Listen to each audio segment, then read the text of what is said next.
Good evening. Good evening. You're listening to 90.1 KPFT on the AFM radio dial.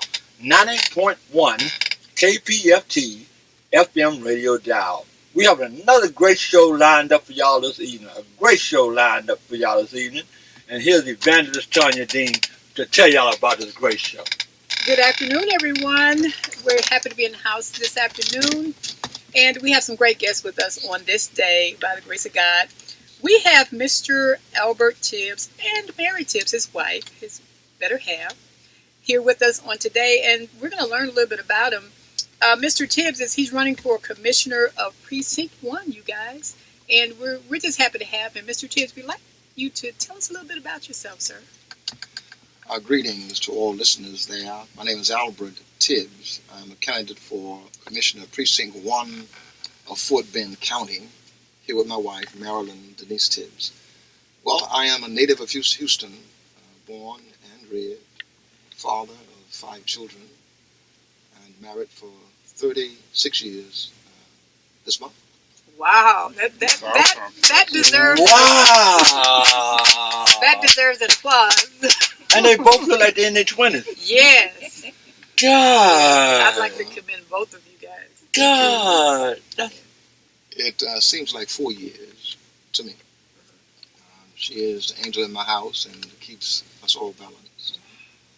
I'm the youngest son of 11 children, and my life has been preaching since I was 9 years old. Began pastoring at 19. Oh, wow. I am now advanced to the position of international evangelist, church planter globally as well. Also, I am the owner of Theobald and Company Realty, as well as the chairman of the board for the Not Around Realty Investors Corporation, as well as a lot of other writings and things that are not necessary to mention. But the greatest of all of those things, I'm a servant. Amen. I'm here because I'm captured by a cause that's bigger than myself. I am caught by what is called the fierce urgency of sovereign compelling to get involved in the community to help it, not to just help the community, but help all who are in the community. And so that's why I've entered this race. It's not because I'm better than anybody else, but I'm compelled. Not because I'm worse than anyone else, but I'm compelled. And so captured by that vision, we began to get involved in our community, but not new for me. I lived in Fort Bend County, East Fort Bend County, for 22 years. I cast a vision several years ago called Punching Holes in the Darkness, bringing over 500 lights to Fresno and Arcola, which was in the dark until then. And we believe that women driving home at night with their children from school activities and work needed lights. They needed to see. And so we launched this campaign, brought in 500 Fortune companies to help. They did, by the grace of God. And I believe that the I must immediately become we if you're going to be successful. Amen. And so when you hear me say we pulled in a coalition and then brought water. The city did not have, in the east part of Fort Bend, water hydrants and water to the contributaries there to help with sewage preparations for that part of the county. We led that movement. Also, for the widening that's going on now, advocated and petitioned Congress, U.S. the state Congress, to expand the roads, on Trauma Fresno. They're doing that now. Widening 521, and also an overpass on Highway 6. So we've been an activist from the position of pastor, but moving from pastor now to the front scenes, the commissioner post is the governing body of our county. And there are some serious issues all over Texas, but Fort Bend County is one of the richest counties in our country. Right. And so therefore a lot of the impurities there are hidden. People don't see it or know it. And so we come to champion, we the people, that no community would be left behind. The fringe communities are not serviced like the inner part. We want to bring empowerment to every citizen. Amen. They have a right to petition to be a part of the economic divide in the city, in the county, and that's not happening. And so we're advocating that everybody have an equal chance to Yes. to have wealth that the county has. It's easy to do, establishing TERS, empowerment zones, that the average citizen can know what's happening and have the right to choose to be involved or not. Right.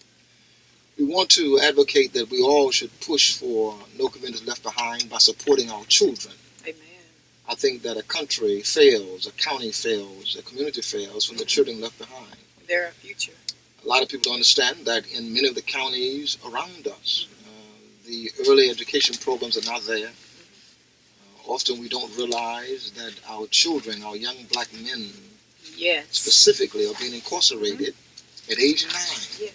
in Fort Bend County, shackled, Yes. brought before a judge. Parents has no access or visibility to them within a 3-day time frame. I think that we need to have alternative, not detention centers, but alternative centers. Amen. If there's a crisis in the home, there are other viable Christian families who can house the child before you incarcerate the child. Yes. We don't believe our children should be shackled. This is not slavery time. Amen. This is time of justice and freedom that our children can be empowered. In school district, one of the largest schools there in my precinct, Hightower, you have children who are being charged with crimes for certain kinds of dress, certain kind of behavior without redress. Right. And that's inappropriate. Yes, it is. And so we want to challenge our community to be servants, that no community be left behind, that our children are not left behind. And then we want to initiate information. There's growth happening, coming through the county, but when it comes to the fringe communities, it stops. Right. And then whatever development is happening, no one knows what's coming before it's coming. Right. Well, you have to have a community advisory council who's able to inform its neighbors what they're about to encounter, what shops are coming, what the roads are coming. The road issues, you have communities, even in the wealthy county of Fort Bend, that streets are left unrepaired, untimely. You've got signal issues that cause dangers to families. These are things that no one wants to be known. So we're not shining a negative light. We're shining a bright light to enlighten everyone to get involved. Right. That's the key. And help make a change. I can't make the change alone. Right. But I believe this. I've lived there for 22 years, so I am of the people. I've been serving, so I've been for the people. And I've stood by the community. I've seen it grow. I've seen it diverse. So I'm by the people. And so I am they are me. We are community. Yes. And so no community should be left behind. So that's what we're advocating, and just asking folks to get out and vote. Give me a chance to let your voice be heard, because I'm a servant to, for, and by the people. Amen. Being that unity is the key. I want to commend you for that. No one individual can do anything alone. We all have to come together and unite to do anything. My question to you is those things that are hidden, those challenges, and you know, if you open your eyes and you can see in the spiritual realm, you can really see what's going on. You know, God is taking the cover off of it all. He's exposing the enemy for who he is. As far as those challenges, how do you intend on handling those challenges? Well, the key to any challenge is proactive action, putting boots on the ground. That's it. You have to be engaged to influence. And so, neighbor to neighbor, loving one another. The Bible says this clearly, we ought to love our neighbor as ourselves. I believe that is loving your other self. Because you sitting there, Evangelist Dean, is my other self. Exactly. And so what happens to you happens to me. That's it. And so when we put boots on the ground and inform the people, support and empower the people, they'll stand up and vote. And so my first answer is that we will engage the community every week, committed to knocking on doors, social media, waving the banner that the time has come. Right. And I like the way the great poet Victor Hugo says, there's nothing greater than an idea whose time has come. Yes. And when it has come, no one can stop it. And so the empowerment, support, and inclusion of our people is the time that is now. And so we'll first engage the community by putting boots on the ground. Secondly, we would strategically meet now with those leaders who are in place, letting them know and hold them accountable that what has not happened to begin turning the tide even before the election. Because whether I'm in office or not, I'm still going to be there. I've been active, will continue being active, but I believe that being in the house, where decisions are made at the table, the strategies outlined is the key. That's it. So, boots on the ground, holding accountable those in office even now. Yes. And we'll begin immediately holding town hall meetings where we are bringing these 3 points of interest to our people. Then lastly, we would then get the vote out. My wife and I just came back from training to be registered voters, voter registers, volunteer voter registers in Harris County and other counties. And so we're going to be out there teaching, showing, and empowering our people that your vote counts. My wife was teasing me earlier that you got 99 cents, but without a penny, you can't have a dollar. And so every vote counts. That's right. So if you want to empower the community, we want them to vote. We'll say, you saying, no, you want my vote, Albert Tibbs. Yes, I do. But I want you to vote for the soul of our country. That's it. Vote for the justice of our nation. Yes. And vote for the interest of your community. Because it starts at the community. It does. Every road that leads to the White House leads through somebody's community. Amen. Every road in every community leads through the county. And so if you leave one community behind, then the whole country is left behind. Yes. But I want our audience to understand this, that if Fort Bend County is one, Texas is one. If Texas is one, the state has won. The United States has won. Yeah. Because then the moral, the justice, and the peace that we need is restored to our country. Can one person make the difference? We say that no. But we do know this, that there are some elements in leadership that needs to be removed. Yes. And commissioners have the power to help make that happen. So that's why I'm here. That's why I'm offering myself for service. Oh, yes. There's one thing about it, and I always say, well, the name of the show is Have We Lost Our Faith? And that's a challenge to some people, because if you've gone through some things, and we as a people, we always go through. We've gone through from the beginning of time. This is true. Our forefathers went through. And, they've handed us torches, therefore, that we're going to go through, as a people. But my main objective is reaching out to as many people as I can, touching as many people's minds and souls as I can. Because, as you said, you are me, I am you. Without you, I can't do anything. The gift that God has given you, I need. The gift that God has given me, you need. It's like a arm. The arm can't do anything with the hand hand can't do anything without the fingers. We're a part of a body. That's it. And for us to say, well, I don't, it's not going to make a difference. The vote's not going to make a difference. No, the vote does make a difference. It makes a big difference. But we have to know that. We have to teach that. First of all, we need to teach our people who we are. Because a lot of us don't know who we are. We don't know that we're in the Bible. We don't know that from Genesis to Revelations, we're in the Bible. But there's so many of us. I stop people on the street, in the grocery store, no matter where I go. And I ask, who are you? What's your name? And when they give me their name, it tells me whether they've done some research to find out who they really are. And, my heart goes out to them. A lot of people that don't know who they are. I crossed the path of an individual. I stood there and I received a teaching because they knew who they were. They had a lot of wisdom, knowledge, and an understanding of who we are as a people.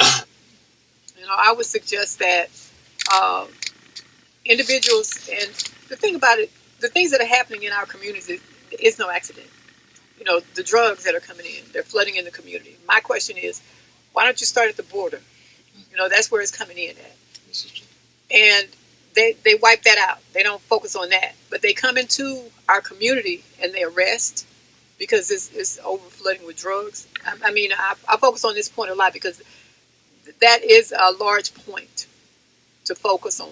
I'm a counselor for substance. I have an outpatient counseling facility, which is looking to new horizons. That's my main objective because That's one of the main battles that we're dealing with today, substance abuse. It's more spiritual than it is physical. When you look at a person and they're dealing with crack cocaine or they're dealing with intravenous drugs, they're dealing with demonic forces. That's the bottom line.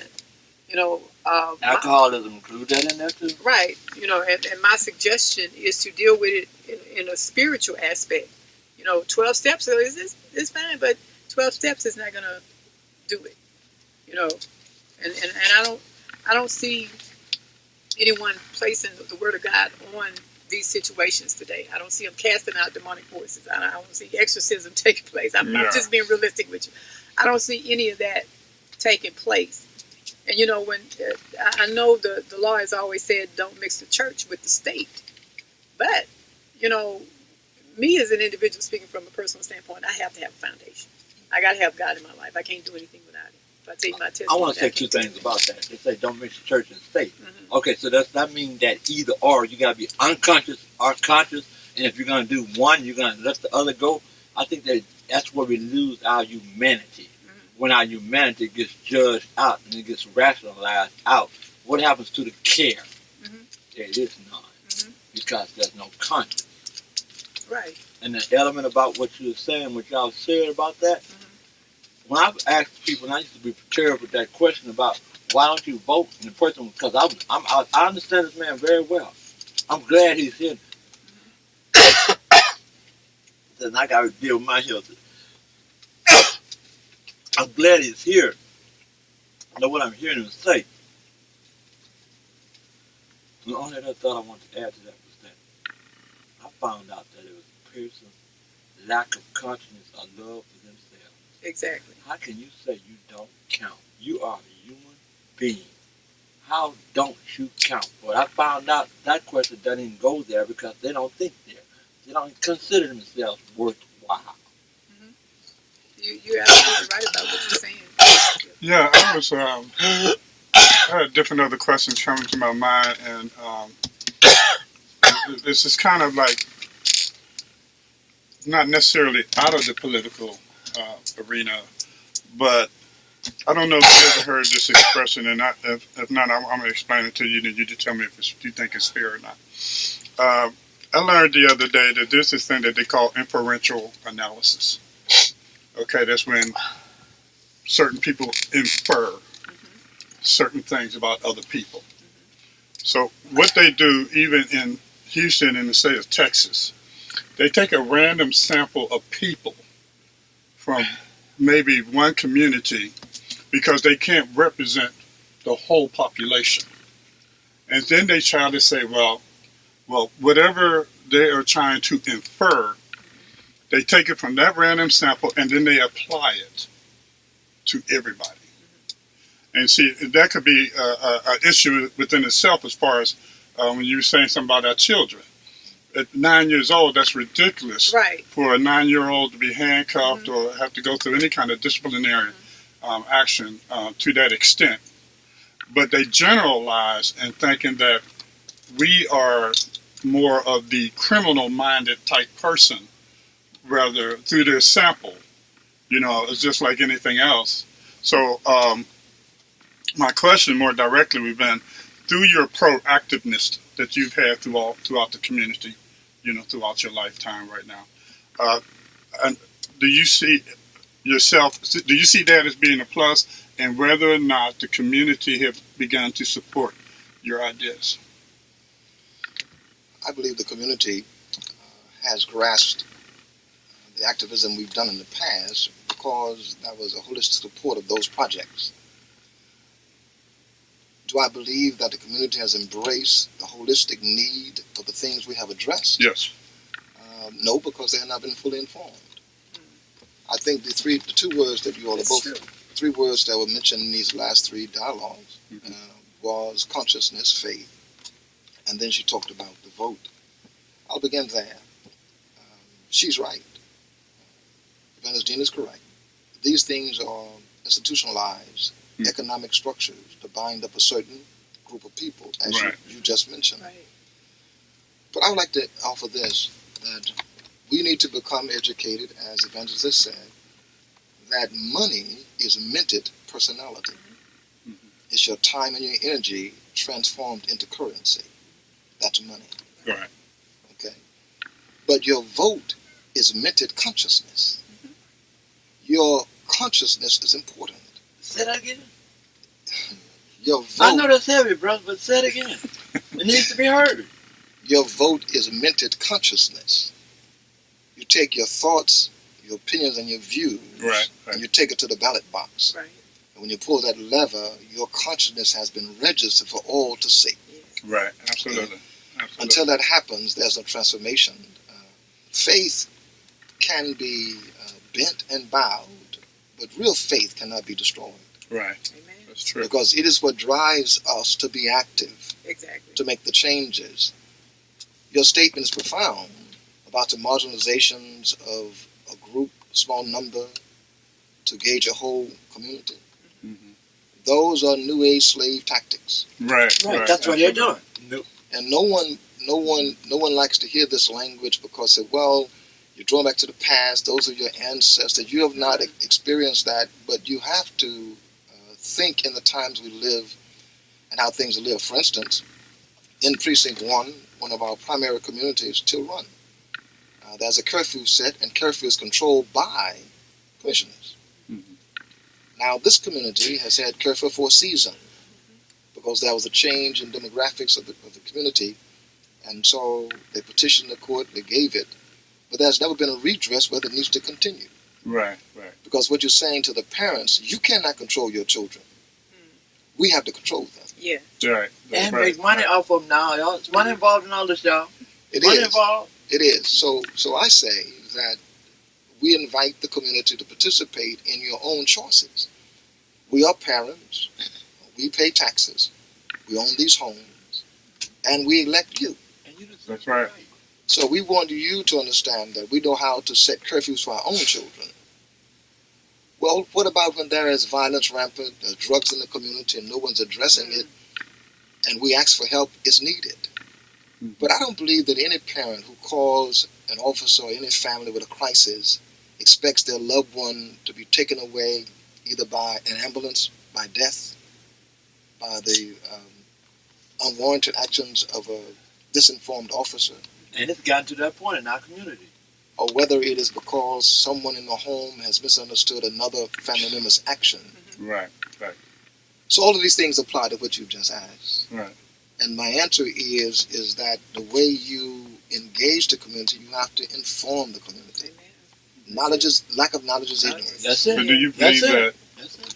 the community is not being formed on a larger plateau in order for them, because knowledge is gold. Right. So It's power. if you don't know, then there's nothing you can do.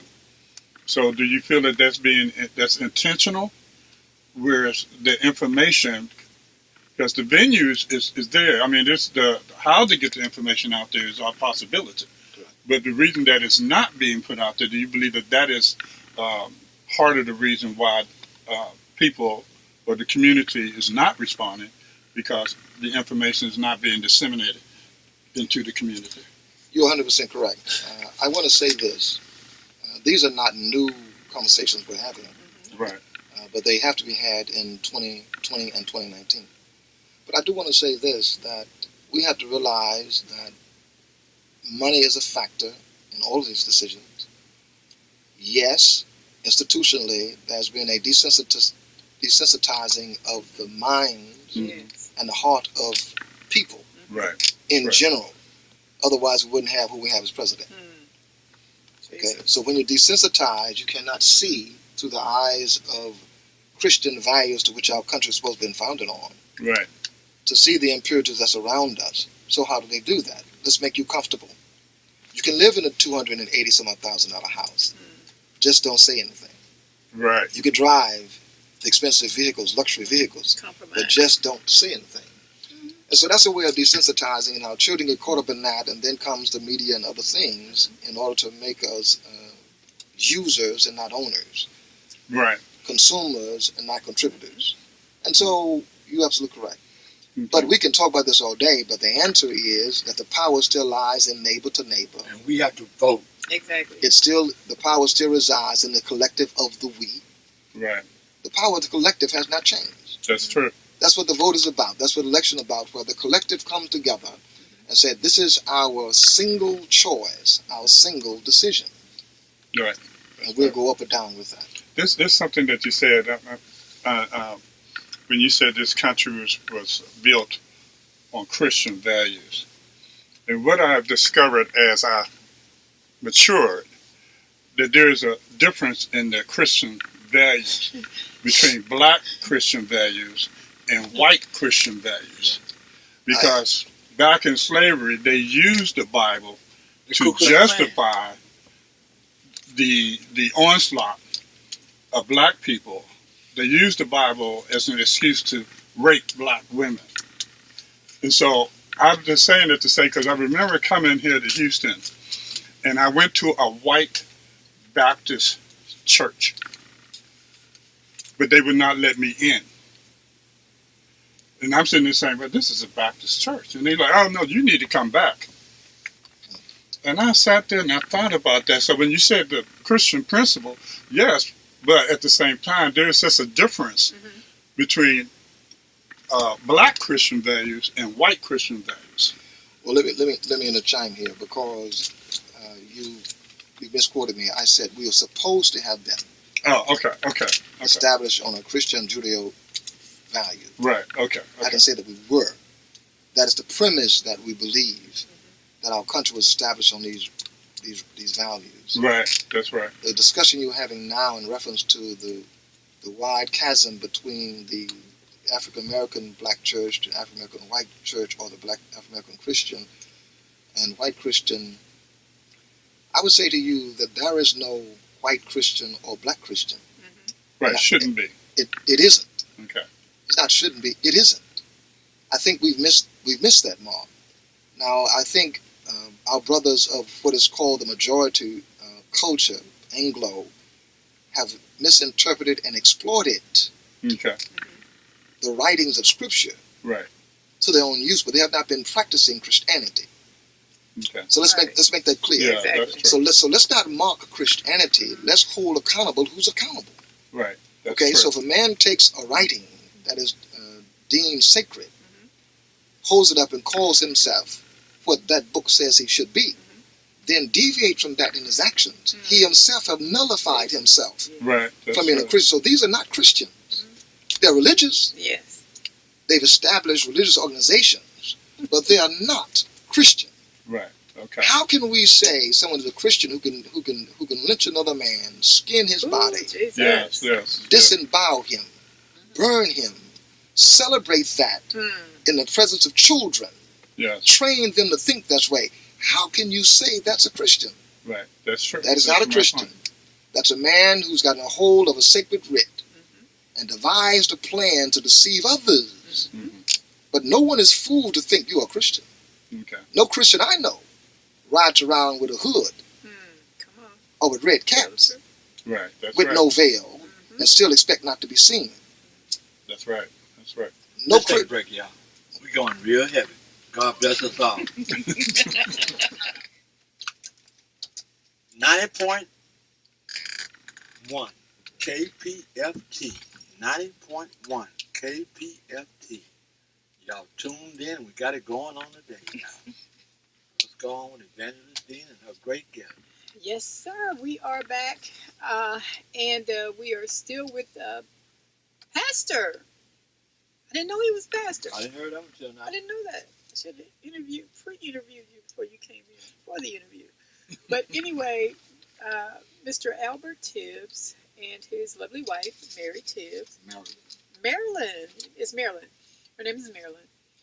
We have them with us on today, and they're giving us a lot of great information. A lot of great information. This is a great show on today.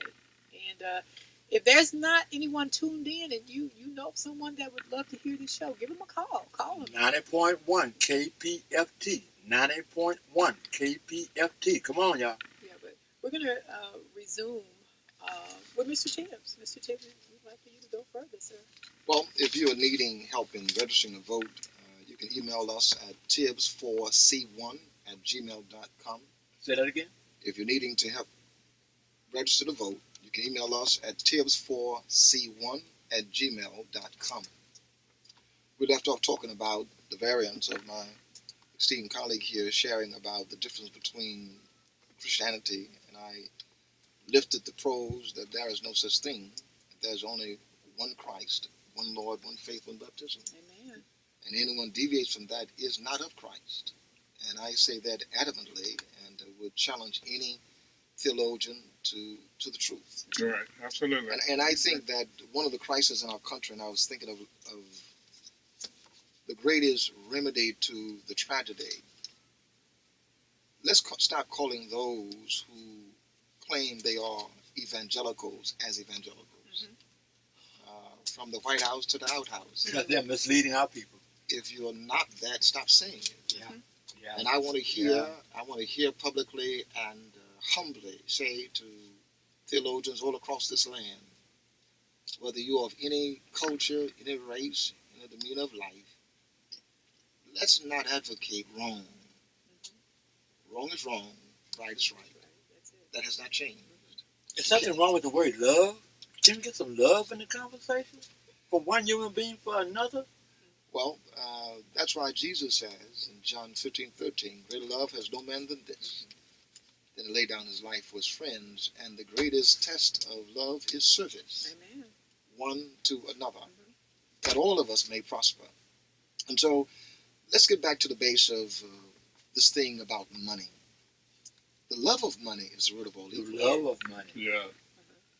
If we can take love out of money All right. and let money be the instrument that it's been designed for, An instrument. yes, and an instrument for good or for all, then I think we can resolve a lot of our issues. And then we're going to have people who are in community pursuits for service only. And I want to advocate this. The commissioner's seat is a 4-year term. I have no intention of trying to live the rest of my days as a commissioner of Fort Bend County. My purpose is So you got a life and a family. People love you. my purpose is to serve in the time that I'm compelled to, and to help model that someone else can come behind. Amen. I think that we need to look at that from the whole spectrum of our country. That citizens who are birthed with dreams and ideas and visions for this land and for the unity of our nation should be allowed to serve. Not locked out and marginalized because they don't have certain kind of money, Right. certain kind of education, because some of the most uneducated per our culture terms are some of the most profound legends of our day. Exactly. That's right. And equity with those who are academically astute. So let's be fair. Allow the country to be what it has been purposed, that we serve one another. Allow other people a chance to serve. Evangelist, I retired from senior pastoring in October of 2015 and took up my mantle as international evangelist. But before doing that, and everywhere I've served in pastorates, I've always prepared someone to succeed me. Equipped them, trained them, Amen. and then passed the torch on and went on to my other assignment, because there's an end Yes. to a certain period of service that we have to hand the torch that someone else can run the race. That's right. And so I advocate that we're entering into, as a servant, to set a model to those who come behind and say, this is how Yes. you serve the community. Yeah. Now take the mantle and serve on. That's the key. You know, not only in a profession, but the household. And that's where a lot of our problems lie also. Because we have children without, that father figure has to be there. You know, well, we have households with no father figure. And as we know, the mother can't do it all. There are certain things that a father can deposit into a child's life that a mother can't. And this is why a lot of our children are lacking. You know, I commend you as a man. You're a great example. You said you have 5 kids. 5 children. And I can imagine what you deposited into their lives, you know.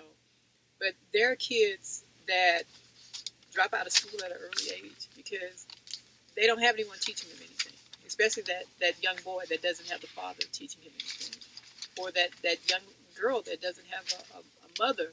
You know, we have fathers raising children today, you The mother's absent, and that's a big problem. So what we want to focus on, and it starts at home. Everything starts at home. This is how we can distinguish what's going on in the home, because that child has to come out of that home and go to school.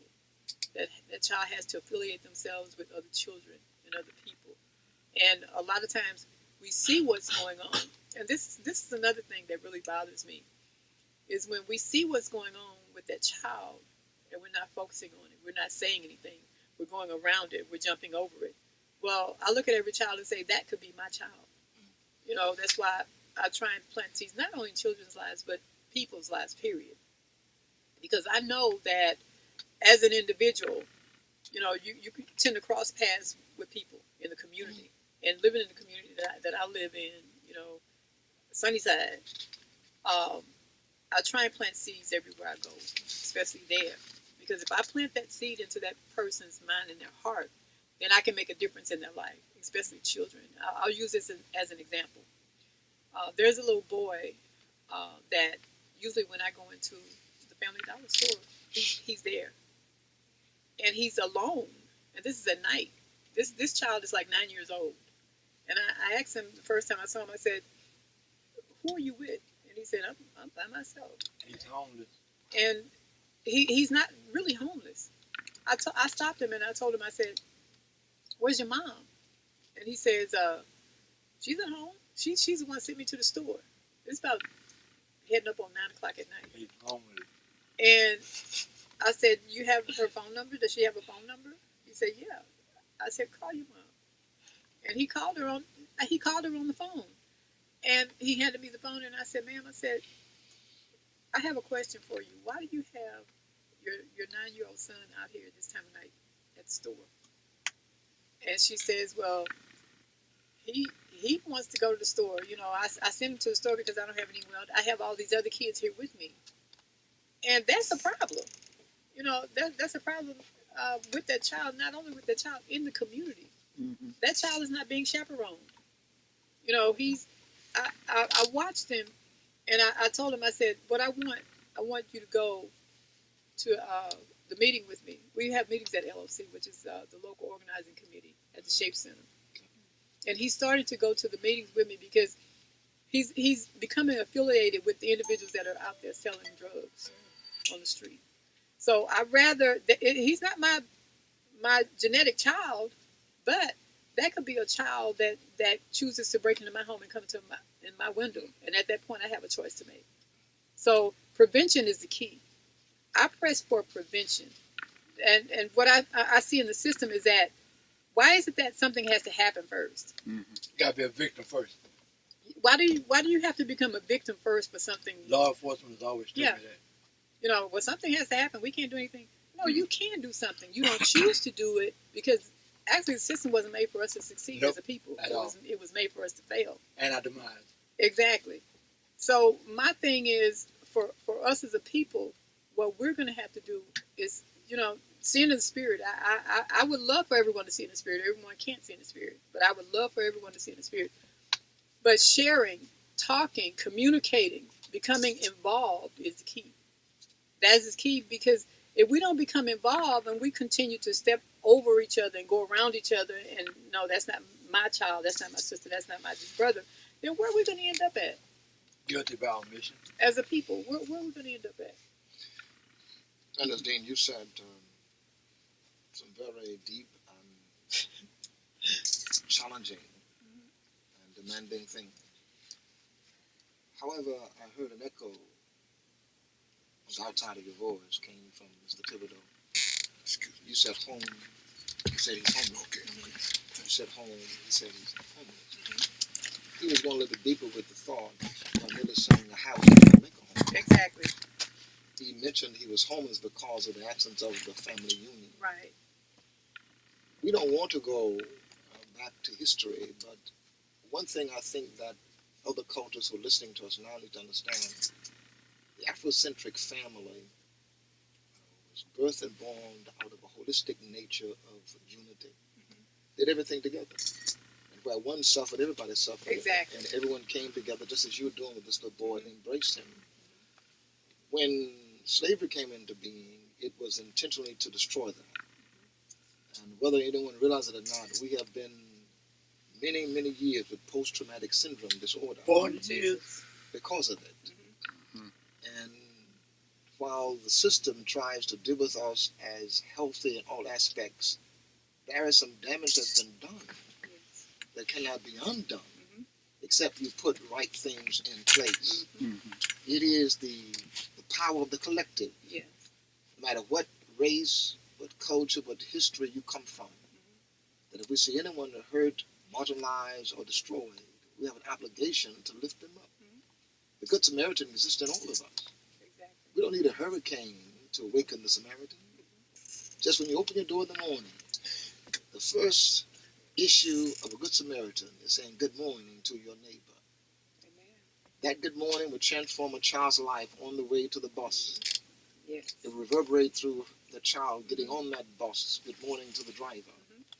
It will then ring like bells in the ears of the teacher Amen. when the child walks in and says good morning. And then when the crescendo of the classroom, as they taught us in elementary, when the teacher would put it, would say, good morning, Mrs. or Mr. Mm-hmm. Well, let's take that back to the community. You're right, Dr. Evangelist Dean. We cannot ignore it. The absence of the father is critical. Yes. But we must also trace the steps of why he is absent. And then trace the steps to why, as my esteemed colleague to the right of me was saying, that what they're doing in evaluating a section, most of these in-chain children are with single mothers. And the mother is told, we have a way to help you, help your child. Exactly. The mother goes in blind, with depressed, oppressed, seeking anybody's help. And the way that we can then provide attorneys and doctors and counselors, but she doesn't take in consideration that, in the other hand, there's a lock without a key that locks up the mind, Yeah. the spirit, the soul of your child, so that I am nothing but a prisoner. I'm nothing but a number, because in the system, the worst of the worst are they. Yeah. Are there children with problems the minute they're destroyed? Yes. And they perpetrate on other children. So they're planting seeds of unnatural affections and behaviors, and it passes on. So when we're trying to trace this, you say about the father. Well, how did this start? How do we end it? Well, I would say to you that God has given us an answer. Iron sharpens iron. Hallelujah. I praise God for phenomenal women, and every man needs a phenomenal woman in his life. But a man needs a man. Well, how do we get a man to a man? Well, love your neighbor as yourself. That's it. That is your other self. So whatever man sees a brother that's lacking, he lends a hand. He says, well, this child is going to cost me money.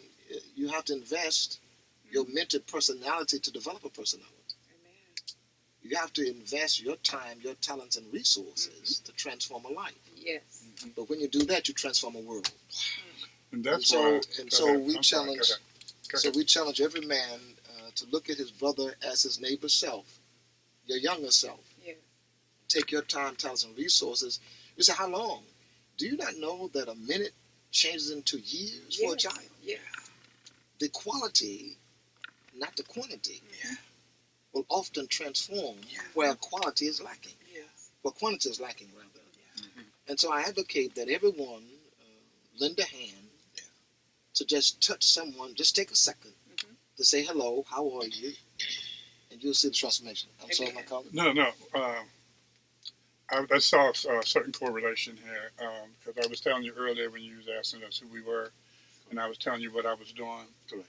And one of the titles of the books that we were pursuing is called "Brother, You Are Not Alone," and this is to lend support to a brother. So, as you said, iron sharpens iron. So if I can tell you and you can tell him, and everybody can share their story. And then if you don't have the answer, maybe I have the answer. Yes. If I don't have it, maybe you don't have it. Or maybe collectively we can share and have an answer. But some kind of way it can happen. It's just like you said, no community left behind, no child left behind, no man left behind. because we need him because he's essential Yes. as being the head of the family. Absolutely. If you chop off the head, the body will die. So, we have to figure out some kind of way that we can collectively get men together. When we go to these whatever conventions, men conventions and things like that, Right. that's a nice thing. Only if you take that back home. Yes. If you leave out there and leave your information, everything out there on the counter, all your paperwork and everything, you just walking out. So when the room is empty, you see all this information on the floor, then you're going back with the same thing that you came there with. Yes. So, Let me say this to you. One of the things that baffled me in my theological world, and I mean of studying and sharing and preaching scripture, we miss one element of all of these salient facts. Jesus says that the poor you will have with your way. I want to put a caveat there because this is important. There's a difference being poor and penny poor. The word penny in the penny poor in the linguistics says that is an individual who is poor on poor. That no matter what you do, will not transform them. Now we need to understand that there are some like that. Right. That's even true. cloaked in the skin of men. But we're talking about those whose minds and hearts have been damaged by life tragedy. That's right. There's a way to address that. And the way to address that is that there has to be, again, the power of the collective, one brother with another, three men with one, and you start the initiative to say that we can. So I'm going to give you this challenge. As we began doing our town hall meetings and our community engagements to get people to know who we are and what we're doing, I'm going to put a piece in for the empowerment, supporting, and informing men. Calling out on men. Absolutely. To take the vote, take the stand. And as they say, take back the rights of our citizenship. Yes. That our voices are heard. We're going to begin advocating men do this. We're going to raise the count of men. Instead of 100 men doing this, let's get 1,000 men registered to vote. Taking their children to where they need to be. So I'm challenging every man in the room to join me, every man that's listening, put in arms, whether you're in Fort Bend County, Harris, Montgomery, Jefferson, wherever you are, Brazoria, stand up for the collective power of men. Absolutely. Giving men taking back their right to their voted decisions and choice, and that their money, their many personalities represented appropriately. So I'm going to add that to my piece, and you'll be hearing about it. And we're going to announce it. I want you guys to come participate in it. Yes, I just have to say this here, and then it was so funny when you said that, because we were sitting here brainstorming an idea called 1,000 Men's Voices Wanting to Dedicate Their Life to Christ. Yes. And I'm in the process right now. We're writing a proposal now. See, we know this is God, because we even have the place that we're going to do this seriously. I'm serious. Yes. I was sitting at this. I wanted to show it to you because I had started writing on it, but I'm almost in the final stages of it. But it was just so ironic when you said 1,000. Let's get 1,000 men, and I'm sitting there thinking, this got to be God. This is crazy. It's got to be. You know what I mean? Because we got it all situated where 1,000 men is going to, at some point at the end of the event, will repeat, in my house, we will serve the Lord. Yeah. You know, and so that was the empowerment of if we can get 1,000 men to take it back home. Yes. And say, honey, I'm sorry for whatever I did. You know, I forgive you. I love you. Please forgive me. You know, now we're starting to empower them to make a change.